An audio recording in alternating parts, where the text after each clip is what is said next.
Everyone knows the names of America's old money: the Vanderbilts, the Rockefellers, the Astors.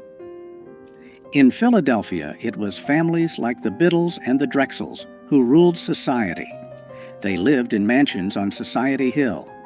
They would not let anyone into their clubs who did not have the right last name. But while the white aristocracy was busy excluding everyone, another aristocracy was rising right under their noses: a black aristocracy. In the 1840s, decades before slavery ended in the South, a secret society of black families in Philadelphia was amassing fortunes that rivaled the white elite.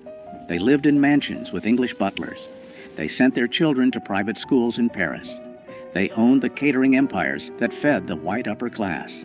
They were called the Old Philadelphians of color, and for nearly 50 years, they operated a parallel universe of wealth and privilege that history has almost completely erased.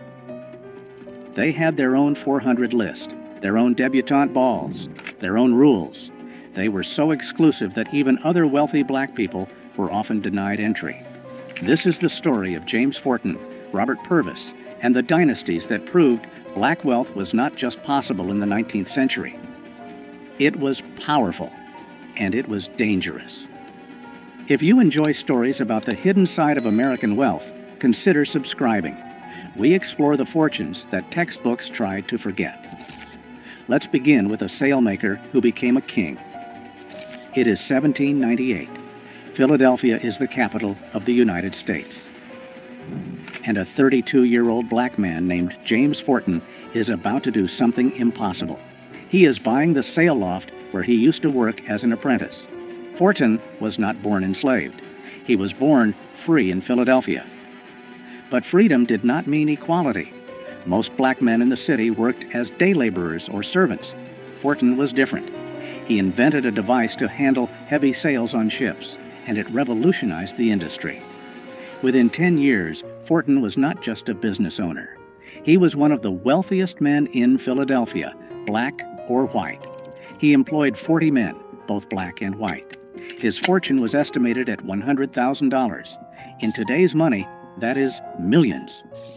But Forten did not just hoard cash. He built a dynasty. He bought a 3-story mansion on Lombard Street. He filled it with mahogany furniture and fine art. He hired private tutors for his daughters because he refused to send them to segregated schools. The Forten home became the center of a world that was not supposed to exist. A world where black people discussed philosophy, played classical music, and planned the abolition of slavery over 7-course dinners. European diplomats visited him. White abolitionists sought his funding. He was the patriarch of Philadelphia's black elite. But to understand how deep this society went, we have to look beyond just one man. We have to look at the industry they conquered. By 1830, a class system had solidified in black Philadelphia that mirrored the white aristocracy. They called themselves the representative colored citizens. At the top were families with old money, wealth generated before 1820. The leaders were a new kind of king, the caterer kings. This sounds like a service job today, but in the 19th century, black caterers were the moguls of the food industry. They were the celebrity chefs and event planners of their era. Men like Robert Bogle and Peter Augustin did not just serve food, they controlled the social calendar of white Philadelphia.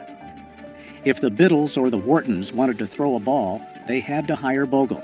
He owned the china, the silver, and the linens. He controlled the staff. Peter Augustin came from Haiti and brought French culinary techniques that dazzled American society. He invested his profits into real estate, buying buildings in the heart of the city.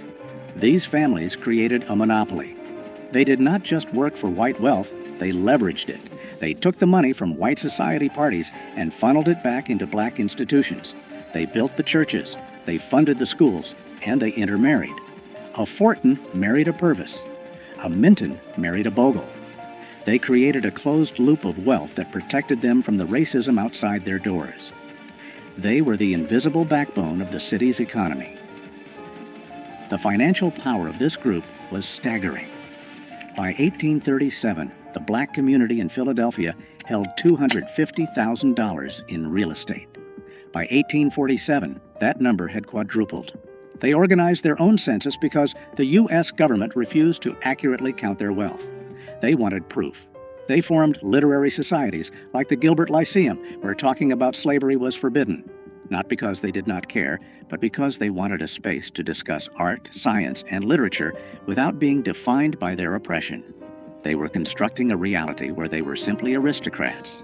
Robert Purvis, Fortin's son-in-law, took this lifestyle to its absolute peak.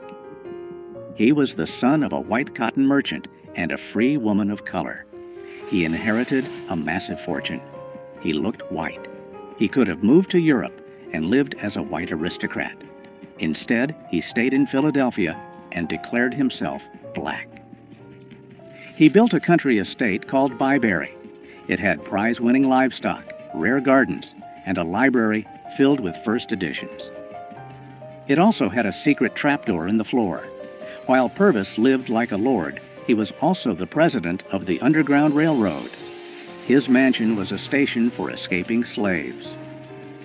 This was the paradox of the black elite. They lived in luxury that rivaled the white upper class, but their lives were constantly in danger because of the color of their skin. In 1838, that danger arrived at their front door. May 17, 1838, Philadelphia. The city is tense. Abolitionists have just built Pennsylvania Hall, a grand building dedicated to free speech and ending slavery. James Fortin helped fund it. The black elite saw it as their symbol of progress, but the white working class saw it as a threat. A mob of thousands gathered outside. They were not just angry about slavery. They were angry about black wealth. They saw black men like Fortin and Purvis walking the streets in silk suits, while white immigrants struggled to find work. The resentment boiled over. The mob burned Pennsylvania Hall to the ground only 3 days after it opened. Then they turned toward the black neighborhoods. They did not go after the poor. They went after the rich. They targeted the mansions. They targeted the businesses. Robert Purvis sat in his estate at Byberry, watching the glow of the fires in the distance, armed with a shotgun, waiting for the mob to come for his family. They did not reach him that night, but the message was sent. Your money does not protect you. Your education does not protect you. To us, you are just targets. The riots of the 1830s and the 1840s changed the black elite. They did not lose their money, but they went underground. They became secretive. They stopped flashing their wealth in public.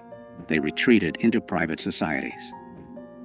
This is when the secret society truly formed. They created exclusive clubs like the Banneker Institute and the Pythian Directory. These were not open to just anyone. You had to be nominated. You had to have money. You had to have good breeding. And yes, color played a role. The Old Philadelphians of color developed a reputation for being color-struck. They favored lighter-skinned members. They looked down on the formerly enslaved who were arriving from the South. They called them contrabands. It was a defense mechanism. They believed that if they maintained perfect manners, perfect dress, and perfect conduct, white society would eventually have to accept them. They were wrong, but they held on to this belief with a religious fervor. They refused to listen to jazz or blues. They listened to Bach and Beethoven. They did not eat soul food. They ate French cuisine. They were protecting a legacy that they felt was the only thing keeping them safe from the mob. There is another dark chapter to this story, the phenomenon of passing.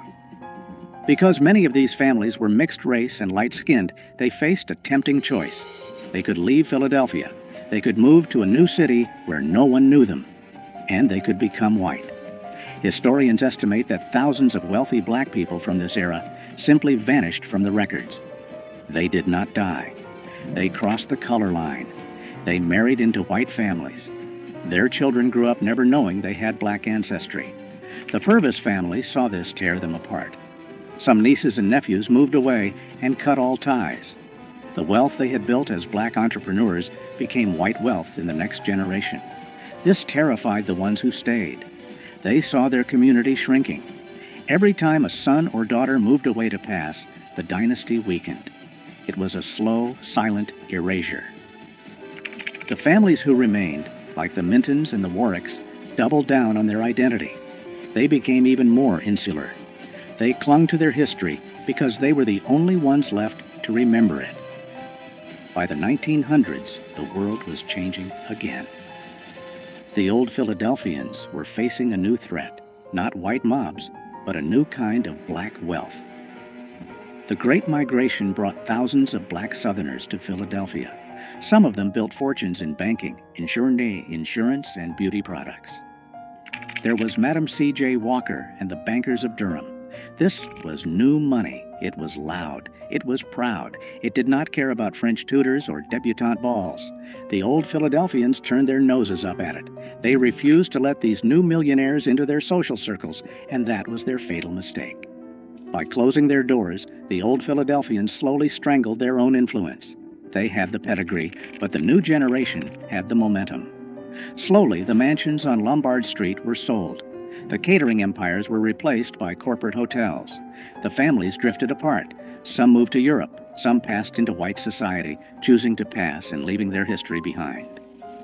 Today, if you walk through Society Hill or the older parts of Philadelphia, you will not see statues of James Forten or Robert Purvis.